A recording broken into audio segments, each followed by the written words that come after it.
വരെയുള്ള വാക്യങ്ങൾ. എഫേസ്യർ 4:14-16 വരെ ഇങ്ങനെ വായിക്കുന്നു.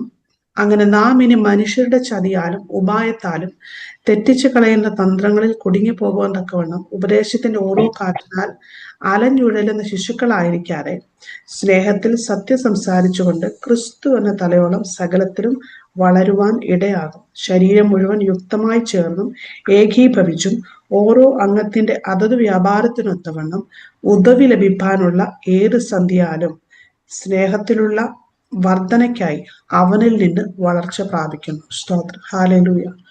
ഇവിടെ അപ്പോസ്തലൻ പറയുന്നത് നമ്മുടെ വളർച്ചയെ ഏതെല്ലാം കാര്യങ്ങളെ ബേസ് ചെയ്തിരിക്കുന്നു, അല്ലെങ്കിൽ ഒരാൾ എങ്ങനെ ക്രിസ്തുവിൽ പൂർണ്ണമായിട്ടും വളരാൻ സാധിക്കും. ഹല്ലേലൂയ. നമ്മൾ യഥാർത്ഥമായും കർത്താവിന്റെ സന്നിധിയിൽ വളർച്ചയുടെ പാതയിലാണോ, അല്ലെങ്കിൽ ഹല്ലേലൂയ നമുക്ക് ഏതെല്ലാം നിലവാരങ്ങളിൽ ക്രിസ്തുവിൽ നമുക്ക് വളരാൻ സാധിക്കും എന്നതിനെ കുറിച്ചുള്ള ഒരു സ്ക്രിപ്ചർ വേദഭാഗമാണ് വായിച്ചത്. സ്തോത്രം. ഇവിടെ പൗലോസ് പറയുന്നുണ്ട്, നാം എല്ലാ വശങ്ങളിലും, നാം എല്ലാ ഏരിയയിലും തലയായവനിലോട്ട് വളരണം. തലയായവൻ പറയുമ്പോൾ ക്രിസ്തുവിൽ വളരണമെന്നാണ് ദൈവം ആഗ്രഹിക്കുന്നത്. സ്തോത്രം. അല്ല, എല്ലാ വശങ്ങളിലും ഒരു ദൈവ പൈതലിനെ സംബന്ധിച്ചിടത്തോളം ദൈവം ആഗ്രഹിക്കുന്ന ഏറ്റവും വലിയ കാര്യമാണ് സ്തോത്രം, ക്രിസ്തുവിനോളം എല്ലാ വശങ്ങളിലും നമ്മൾ വളരണം. ഹല്ലേലൂയ. രണ്ട് കാര്യങ്ങൾ ഈ പകൽക്കാലം, അതായത് നമ്മൾ വളരുന്നുണ്ടോ എന്ന് നമുക്ക് ചെക്ക് ചെയ്യാൻ പറ്റുന്ന രണ്ട് കാര്യങ്ങൾ നിങ്ങളുമായിട്ട് നിങ്ങളുമായിട്ട് ഷെയർ ചെയ്യാൻ താല്പര്യപ്പെടുക. ഒന്നാമത്തെ കാര്യം എന്ന് പറയുന്നത്, നാം എങ്ങനെ വളരുന്നത് നമുക്ക് മനസ്സിലാക്കാൻ സാധിക്കും. ഒന്നാമത്തെ കാര്യം എന്ന് പറയുന്നത്, നാം പാപത്തോട് എതിർക്കുന്നവരാണോ എന്ന് നമുക്ക് തന്നെ ഒന്ന് ശോധന ചെയ്യാൻ കഴിയണം. പാപം നമ്മുടെ ലൈഫിലോട്ട് കടന്നു വരുമ്പോൾ സ്തോത്രം, അത് പാപമാണെന്ന് തിരിച്ചറിയാൻ കഴിയുന്നുണ്ടെങ്കിൽ, അതിനോട് ഗുഡ് ബൈ പറയാൻ കഴിയുന്നുണ്ടെങ്കിൽ, അല്ലെങ്കിൽ അതിനോട് ഡിഫെൻഡ് ചെയ്യാൻ കഴിയുന്നുണ്ടെങ്കിൽ ഉറപ്പാണ് നമ്മൾ വളരുന്നുണ്ട്. സ്തോത്രം. ഹല്ലേലൂയ. പാപം എന്ന് പറയുമ്പോൾ ദൈവത്തെ നകറ്റുന്നതെല്ലാം, ഹല്ലേലൂയ, അത് ചെറുതാകാം വലുതാകാം, നമ്മുടെ ആത്മീയ വളർച്ചയ്ക്ക് ഉതകാത്തതായിട്ട്, അല്ലെങ്കിൽ ക്രിസ്തു എന്ന തലയോളം നമ്മൾ വളരുന്നതിന് നമ്മളെ സഹായിക്കാത്ത എല്ലാ കാര്യങ്ങളും സ്തോത്രം നമ്മളിൽ നിന്ന് അത് മാറ്റാനായിട്ട് പരിശുദ്ധാത്മാവ് നമ്മളെ ബുദ്ധി ഉപദേശിക്കുമ്പോൾ നമ്മൾ അതിനോട് പോസിറ്റീവായിട്ട് പ്രതികരിക്കുന്നുണ്ടെങ്കിൽ അതിൻ്റെ അർത്ഥം നമ്മൾ സ്പിരിച്വലി വളരുന്നു എന്നാണ്, ആത്മീയമായിട്ട് നമ്മൾ വളരുന്നു എന്നാണ് അതിൻ്റെ അർത്ഥം. സ്തോത്രം. അല്ലെങ്കിൽ വിശ്വാസികൾ എന്ന നിലയിൽ ദൈവം നമ്മെക്കുറിച്ച് ആഗ്രഹിക്കുന്നത് എല്ലാ കാര്യങ്ങളിലും ഹല്ലേലൂയ കർത്താവിൻ്റെ അഭിപ്രായം തേടുക, കർത്താവിൻ്റെ ഇഷ്ടം ചെയ്യുക, കർത്താവിനോട് ഒപ്പമായിരിക്കുക എന്നുള്ളതാണ്. സ്തോത്രം. ശിഷ്യന്മാര് കർത്താവ് തിരഞ്ഞെടുത്ത ശേഷം കർത്താവിൻ്റെ ഒപ്പമായിരുന്നു അവരെപ്പോഴും. ഹല്ലേലൂയ. കർത്താവിൻ്റെ കൂടെയായിരുന്നു. കർത്താവ് എവിടെയുണ്ട് അവിടെ ശിഷ്യന്മാരുണ്ട്.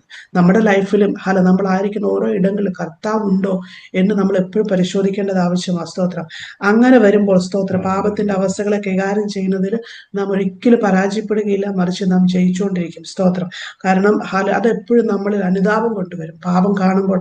കാരണം നമ്മൾ ജഡത്തിൽ വസിക്കുമ്പോൾ നമ്മൾ ആരും പൗലോസ് പറഞ്ഞതുപോലെ ജഡത്തിൽ നിന്ന് ഒഴിവുള്ളവരല്ല, അല്ലെങ്കിൽ പാപത്തിൽ നിന്ന് ഒഴിവുള്ളവരല്ല. നമ്മൾ അറിഞ്ഞോ അറിയാതെയോ പല പാപങ്ങളും നമ്മുടെ ലൈഫിൽ കടന്നു വരാൻ സാധ്യതയുണ്ട്. സ്തോത്രം.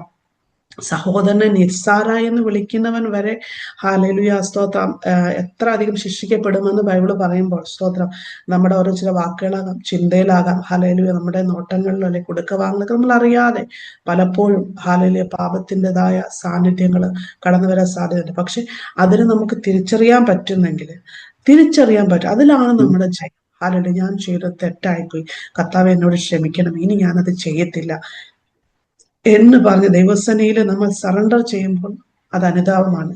അവിടെ നമ്മൾ ജയിക്കാൻ തുടങ്ങിയ നമ്മൾ ക്രിസ്തുവിലാണ് നമ്മൾ തെളിയിക്കുകയാണ്. നമ്മൾ ഒരു പടി കൂടി കർത്താവിനോട് വളരുകയാണ്. ഇത് നമ്മുടെ ഡെയിലി ലൈഫിൽ എന്നും സംഭവിക്കേണ്ട കാര്യമാണ്. ഹല്ലേലൂയ. കാരണം സാത്താൻ ആരെ വിഴുങ്ങേണ്ടെന്ന് കരുതി അലറിക്കൊണ്ട് എപ്പോഴും നടക്കുക നമ്മുടെ ചുറ്റുമുണ്ട്. ഹല്ലേലൂയ. നമ്മൾ ആരതിൽ നിന്ന് ഒഴിവുള്ളവരല്ല. ഒരു തരത്തിൽ മറ്റൊരു തരത്തിൽ വിഷാദിങ്ങ നമ്മൾ പറയുന്നുണ്ട്. പക്ഷെ നമ്മൾ ജയിക്കുന്നത് ഇങ്ങനെയാണ്. സ്തോത്രം. ഹല്ലേലൂയ. അതിനെ തിരിച്ചറിയുക, അതിനോട് എതിർത്ത് നിൽക്കുമ്പോൾ, അതിനെ ഡിഫെൻഡ് ചെയ്യുമ്പോൾ സ്തോത്രം, അതിനോട് ഗുഡ് ബൈ പറയുമ്പോൾ നമ്മളത് ജയിക്കുകയാണ്. സ്തോത്രം. രണ്ടാമത്തെ കാര്യം എന്ന് പറയുന്നത്, നമ്മുടെ ജീവിതത്തിൽ വരുന്ന നമുക്കറിയാം എല്ലാവരുടെ ലൈഫിലും ഉണ്ട് സന്തോഷമുണ്ട്, അപ്പോൾ തന്നെ ഹല്ലേലൂയ പോരാട്ടങ്ങളുണ്ട്. സ്തോത്രം. Struggles and trials. അപ്പോ ഹല്ലേലൂയ അതോടൊപ്പം തന്നെ ഒരു ക്രിസ്ത്യൻ വിശ്വാസി സംബന്ധിച്ചിടത്തോളം ഈ പോരാട്ടങ്ങളൊക്കെയും ജീവിതത്തിൽ കടന്നു വരുമ്പോൾ നമ്മൾ അതിന് നിരാശപ്പെട്ട് നമ്മൾ അതിന് തളർന്നു പോയി കഴിഞ്ഞിട്ടുണ്ടെങ്കിൽ കർത്താവ് നമ്മുടെ ലൈഫിൽ ഒന്നും ചെയ്യാൻ പറ്റത്തില്ല. അത് ഞാനൊരു തെളിവ് തരാം. സ്തോത്രം. യാക്കോബിന്റെ ലേഖനം 1-ാം അധ്യായം അതിന്റെ 2 മുതൽ 4 വരെയുള്ള വാക്യങ്ങളിൽ യാക്കോബ് അപ്പോസ്തലൻ പറയുന്നത് ഇങ്ങനെയാണ്: എന്റെ സഹോദരന്മാരെ, നിങ്ങൾ വിവിധ പരീക്ഷയിൽ അകപ്പെടുമ്പോൾ നിങ്ങളുടെ വിശ്വാസത്തിന്റെ പരിശോധന സ്ഥിരത ഉളവാക്കുന്നു എന്നറിഞ്ഞ് അശേഷം സന്തോഷം എന്നുവിൻ. എന്നാൽ നിങ്ങൾ ഒന്നിനും കുറവില്ലാതെ തികഞ്ഞവരും സമ്പൂർണരുമാകേണ്ടതിന് സ്ഥിരതയ്ക്ക് തികഞ്ഞ പ്രവൃത്തി ഉണ്ടാകും. അതായത് പരീക്ഷകളും അല്ലെങ്കിൽ പ്രലോഭനങ്ങളും അല്ലെങ്കിൽ കഷ്ടങ്ങളൊക്കെയും ജീവിതത്തിൽ കടന്നു വരുമ്പോൾ ഇവിടെ അപ്പോസ്തലൻ പറയുന്നത് അത് നമ്മളെ തികഞ്ഞവരാക്കുമെന്ന. ഹല്ലേലൂയ. അത് നമുക്ക് സന്തോഷം തരണം. ഹല്ലേലൂയ. ചില പ്രതിസന്ധികൾക്ക് കടന്നു പോകുമ്പോൾ നമുക്കതിൽ മനഃപൂർവ്വമായി ക്രിസ്തുവിൽ സന്തോഷിക്കാൻ കഴിയുന്നുണ്ടെങ്കിൽ അതിന്റെ അർത്ഥം നമ്മൾ പക്വത പ്രാപിക്കുന്നെന്ന്. ഹല്ലേലൂയ. നമ്മൾ ആ സിറ്റുവേഷൻ അവിടെ തകർന്നു പോകുന്നു. ഒരുപക്ഷെ നമ്മൾ ആഗ്രഹിച്ച ഒരു സിറ്റുവേഷൻ ആയിരിക്കില്ല. നമ്മൾ ഒത്തിരി പ്രാർത്ഥിച്ചു ആ വിഷയത്തിന് വേണ്ടി, അത് ഒത്തിരി കാത്തിരുന്നു, പക്ഷെ കിട്ടിയതോ അല്ലെങ്കിൽ ഫലം അല്പം നിരാശ ഉളവാക്കുന്ന ഫലമായിരിക്കാം ദൈവം ഒരുപക്ഷെ നമ്മുടെ ലൈഫിൽ ആ സമയത്ത് അനുവദിച്ചിരിക്കുന്നത്. അവിടെ നമ്മൾ തകർന്നു പോയത്, അവിടെ നമ്മൾ പക്വതയുള്ളവരായിരിക്കണം. എങ്ങനെ പക്വത പ്രാപിക്കാൻ കഴിയും? നമുക്ക് ചിന്തിക്കാൻ കഴിയണം. സ്തോത്രം. ഹല്ലേലൂയ. ഇതിന് പിന്നിൽ ദൈവത്തിന് എന്തോ വേറെ പദ്ധതിയുണ്ട്. കാരണം ദൈവവചനം ഇങ്ങനെ പറയുന്നല്ലോ, ദൈവത്തെ സ്നേഹിക്കുന്നവർക്ക്, നിർണയപ്രകാരം വിളിക്കപ്പെട്ടവർക്ക് സകലവും നന്മയ്ക്ക് കൂടി വ്യാപരിക്കുന്നു. അങ്ങനെ പറയുമ്പോൾ സ്തോത്രം, കർത്താവ് ഇപ്പോൾ അനുവദിച്ചിരിക്കുന്ന ഈ വിഷയം എന്റെ ലൈഫില് ഹല്ലേലൂയ സ്തോത്രം നന്മയ്ക്കായിട്ടാ എന്ന് പറയാൻ സാധിക്കുമ്പോൾ സ്തോത്രം നമ്മൾ അതിന് ജയിക്കുക. അതിനർത്ഥം ആത്മീയമായി നാം പക്വതയുള്ളവരായി നാം കുറച്ചും കൂടി കർത്താവിന് ഇഷ്ടമുള്ള ക്രിസ്തുവിനെ തലയോളം വളരുന്ന കർത്താവിന്റെ സ്വഭാവത്തോട് ഏകീഭവിക്കുന്നതായ പ്രവർത്തികളിലോട് നമ്മൾ നീങ്ങിയെന്നതിന്റെ അർത്ഥം. സ്തോത്രം. കാരണം നമ്മൾ ചിന്തിക്കും നമ്മുടെ ജീവിതത്തിലെ പരമാധികാരം ആർക്കാ? കർത്താവിനാവുള്ളത്. സ്തോത്രം. നമ്മുടെ ലൈഫിന്റെ എല്ലാ ഏരിയകളിലും പരമാധികാരമുള്ളതാർക്ക്? കർത്താവിന്. സ്തോത്രം. അങ്ങനെയുമ്പോൾ ആ കർത്താവ് അനുവദിക്കാതെ, ആ തലയായ ക്രിസ്തു അനുവദിക്കാതെ ഒന്നും നമ്മുടെ ലൈഫിൽ സംഭവിക്കത്തില്ല, അല്ലെ? ആ ഒരു വെളിപ്പാട് നമുക്ക് എപ്പോഴും വേണ്ടത്. തല ക്രിസ്തുവാണെങ്കിൽ നമ്മൾ അതിന് താഴോട്ടേ ഉള്ളൂ. അപ്പൊ തല തീരുമാനിക്കാതെ നമ്മുടെ ലൈഫിൽ ഒന്നും സംഭവിക്കത്തില്ല. ആ ഒരു വിശ്വാസം നമ്മുടെ ഹൃദയത്തിലുണ്ടെങ്കിൽ നമ്മൾ കുലുങ്ങി പോകത്തില്ല, നമ്മൾ പതറിപ്പോകത്തില്ല. നമ്മൾ പാടിയതുപോലെ എല്ലാ പ്രതികൂലങ്ങളിലും നമ്മൾ പുറത്തു വരും. കാരണം കർത്താവ് അതിനു വേണ്ടി വഴികൾ നമുക്ക് ഒരുക്കി തരും. സ്തോത്രം. കർത്താവുമായിട്ട് ലോപനങ്ങളും പ്രശ്നങ്ങളൊക്കെ ദൈവവുമായിട്ട് നമുക്ക് കൂടുതൽ ബന്ധം സ്ഥാപിക്കാനുള്ള അവസരങ്ങളായിട്ട് നമ്മൾ അതിനെ തിരിച്ചറിയാൻ തുടങ്ങും. സ്തോത്രം. ആഗ്രഹിക്കാത്തൊരു പ്രതികൂലം, ആഗ്രഹിക്കാത്തൊരു പ്രതിസന്ധി, ഒരിക്കലും ഹല്ലേലൂയ ചിന്തിക്കാത്ത ചില പ്രതിസന്ധികൾ, അല്ലെങ്കിൽ പ്രാർത്ഥിച്ചിട്ടും ഹല്ലേലൂയ തുറക്കാത്ത ചില ഡോറുകളൊക്കെ നമ്മുടെ മുമ്പിൽ ഹല്ലേലൂയ കാണുമ്പോൾ നിരാശപ്പെട്ടു പോകാതെ പക്വതയോടെ പ്രതികരിക്കാൻ കഴിയണമെങ്കിൽ ഇങ്ങനെ ചിന്തിക്കണം: ഇത് കർത്താവ് അനുവദിക്കുന്നതാണ്. എന്റെ ജീവിതത്തിൽ ഞാൻ കൂടുതൽ കർത്താവിനോട് അടുക്കുവാൻ ഉള്ള ഒരു അവസരമാണ്. ഹല്ലേലൂയ. ദൈവം അറിയാത്തതായിട്ട് എന്റെ ജീവിതത്തിൽ ഒന്നും സംഭവിക്കുന്നില്ല.